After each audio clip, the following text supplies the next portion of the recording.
Hey everyone, welcome back.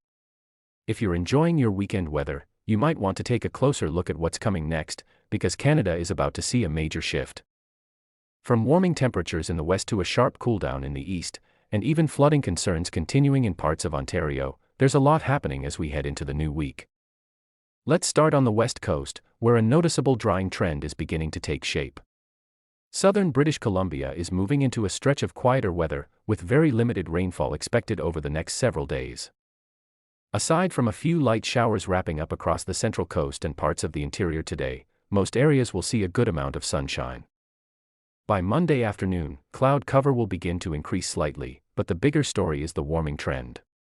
Temperatures will climb, and freezing levels are expected to rise significantly, reaching around 3,000 meters by Monday into Tuesday.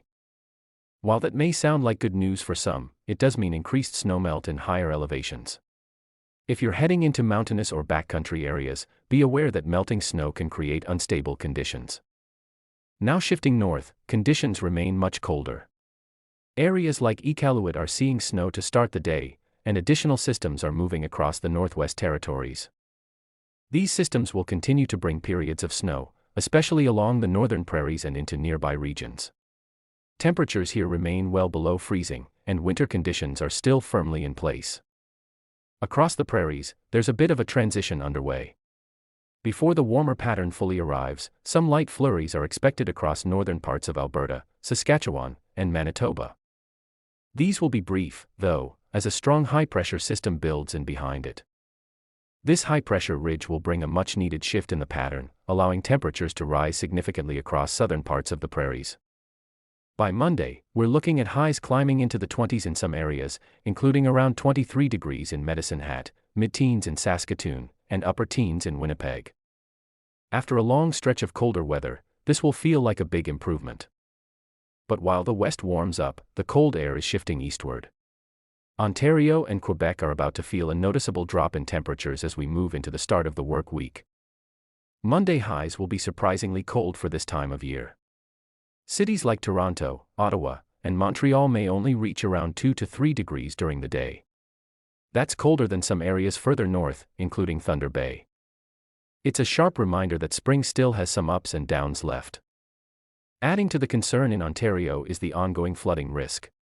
After weeks of heavy rainfall across the Great Lakes Basin, many areas are already saturated.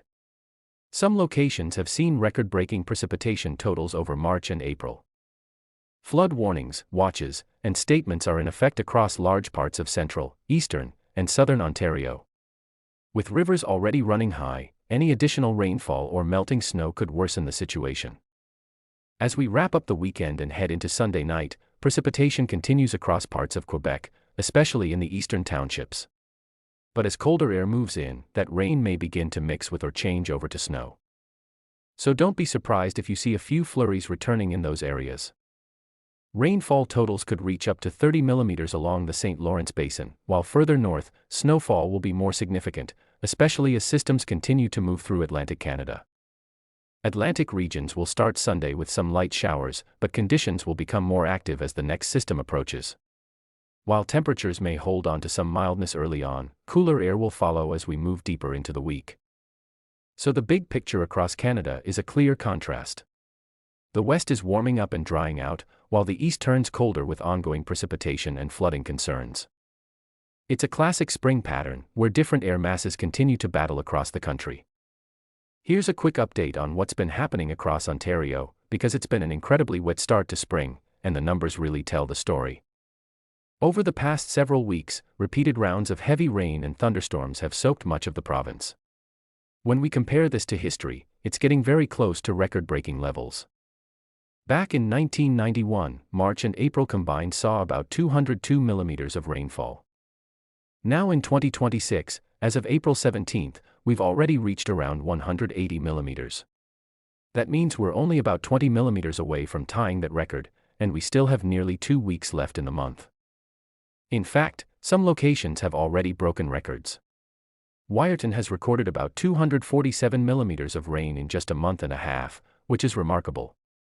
It's not just the total rainfall, but also how quickly it has fallen. Places like North Bay have picked up over 100 millimeters of rain in just the last 7 days, while Barrie has seen around 92 millimeters in the same time frame. This is being driven by repeated heavy downpours, warmer temperatures, and rapid snowmelt from central and northern Ontario. That meltwater is flowing southward, adding even more pressure on rivers and waterways. As a result, flood watches, advisories, and warnings have been issued across many areas, with some regions already experiencing significant impacts. The good news is that a drying trend is expected in the longer-range forecast, which should help water levels gradually recede and bring some relief. But until then, conditions remain sensitive, so it's important to stay alert and follow local advisories. That's your quick update. Stay safe and keep it here for more weather coverage. Make sure to stay updated with the latest forecasts, especially if you're in areas dealing with flooding or rapidly changing temperatures.